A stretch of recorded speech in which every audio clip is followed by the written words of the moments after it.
And the impression that she's giving me may just draw me to her. No disrespect to everyone else in the room, but I may pick up on an affinity for her to be in my life. Because I need someone who's going to relate. I need someone who may just expand my world based on what her world is about. So, if I were to ask the question again and bring it all around full circle, who in here feels that they're needy people? I'm sorry, who in here feels that they're needy people? I need people, I don't call myself needy. Right, and that's fair enough as well. I think perhaps too for me is trying to bring the point home in a way that is really going to get people to think. You know what I mean? So I don't want people in here to really think that like, oh my God, he's like calling me really needy when I feel that that word is slimy or I feel it doesn't apply to my life, right? But the thing that's really important in life is that when we acknowledge certain things, certain realities, certain ways of being, life becomes that much easier because you're not lying to yourself. I know for myself that I need people, and maybe I will say I am needy, maybe I will say I'm needing. They're all the same word, they're just used with different, well, what would that be? Lees and ings and all that other stuff in grammar. Can you tell I did an English literature degree? And when I acknowledge that, and I'm present to that, that is going to make me operate in life in a way that serves me more. Because I'm not suppressing the fact that that is very real. That is very real. Now, Taz is going to take the floor once again because she came up with a brilliant activity that, and I don't want to get into it because she'll get into it more, that discusses relationships and whether or not they pay you. Oh, good. So why don't I give the floor to you, Taz, so you can explain that. Thank you. As a thought and to loop into what Jason was saying, ego. What have we been told? We have to get rid of our ego? That ego doesn't help us? That ego does and says all these things to us that doesn't per se serve us? How can we get rid of the ego when the ego is who I am? You can't get rid of the ego. It's learning how to deal with the ego at various levels and various tiers. Because the ego can be that big, or it can be that much. How much do you want your ego to be? So here's another thought. What if ego is based and related to memory? So if memory doesn't help us, and ego kind of reflects the size and the aspect and the concept of ego, what would that make you feel? That if you had to do something with the ego, it had to do with memory. And that's another thought to keep you guys going, because as we move through the day, these concepts will keep coming up and we'll keep drilling into them. And we'll wait for feedback because everyone's got their idea about it. And as we go, little mushrooms will start sprouting in your head. So you need to pluck them and bring them out. So the bank of life is what we're going to talk about. Who understands money in this room? Does everybody understand money? Everybody understands money? So this is why I thought, okay, the fact that everybody understands money. Everyone has a bank account. Is there anyone in the room that doesn't have a bank account? Okay, everyone has a bank account. Why don't we do an interactive exercise where we are going to actually look at the value and worth of our lives based on saying that our lives are the bank of life. Okay, so we are actually the bank of our lives today. And each of you have been handed $1,000. So at the moment, we're saying that your value is $1,000 as we begin the exercise.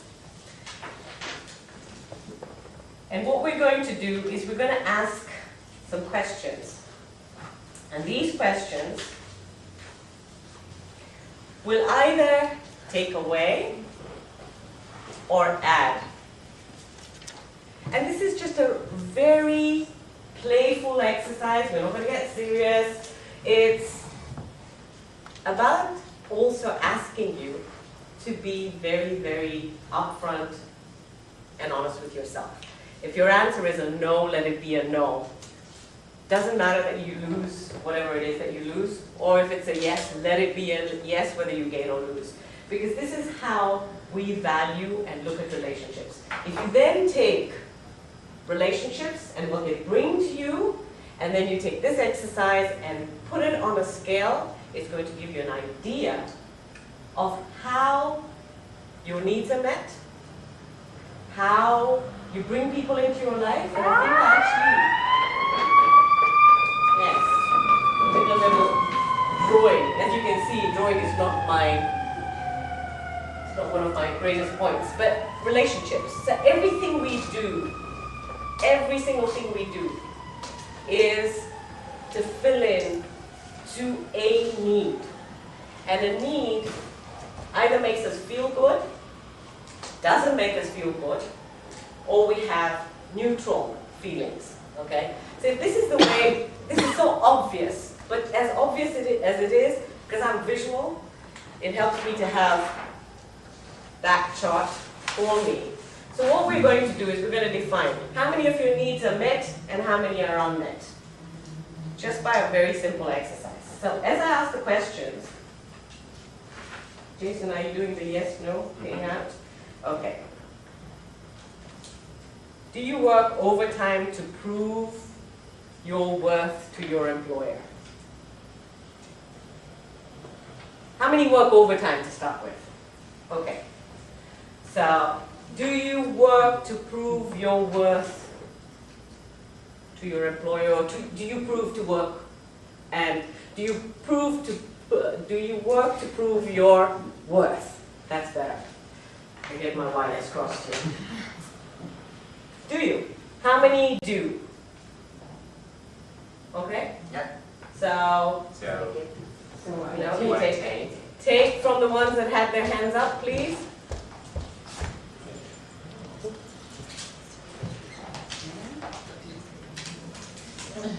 You want to give to everyone. And your worth. And for those that didn't pay out, Catherine and Tash, you give them 100. Yeah. Apparently I've got a lot here.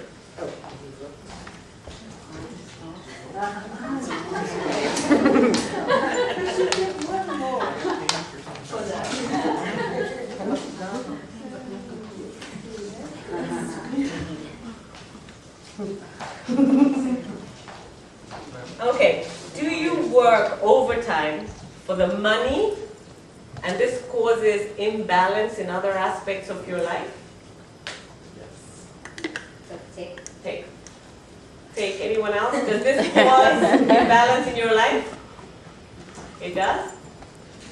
Anyone else? Because when you work overtime, you're missing out on other things you could be doing for yourself. So yeah, I always think like, oh, I made X amount of dollars doing this, and then I came and I lost this experience. And I sometimes think like, oh, that wasn't worth $23.18.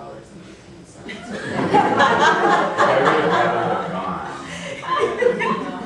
there you go. Absolutely. You want to be giving as well to people who didn't have Yes. that. Yeah. Okay. So those. Thanks, Jason. I'm struggling.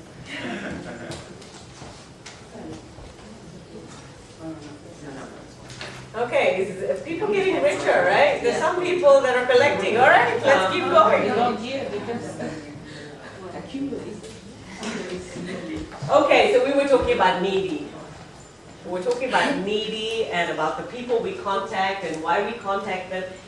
Let's not kid ourselves for 1 minute. Anything we do and everything we do is for us. It's because it makes us feel good. It's not because we really, our purpose is to help someone. First of all, the purpose thing we'll get to, but the point is, when we help someone, it gives us such a high, it makes us feel so good, and then of course we get the benefit of being acknowledged. So whatever we do for us. And when we accept the fact that we are totally selfish, because everybody says we mustn't say we're selfish, it's not good to say you're selfish. Selfish is not a bad word, it's another word that's misconstrued. We are selfish, we are made to be selfish. Because you have so many people that will do stuff, but even as they do stuff, it gives them so much pleasure that it feels good just to dedicate your entire life helping orphans or helping people in Africa or helping some people that really need that help. But it gives them that satisfaction. The self-satisfaction that comes from being selfish is so fulfilling. How many people say yes to that? No, we can't use the word selfish. That isn't right. But there we go. So getting back to the needy aspect. Do you give advice to needy people? How many in the room give advice to needy people? Okay, all right. So we'll take from the ones that raise their hands.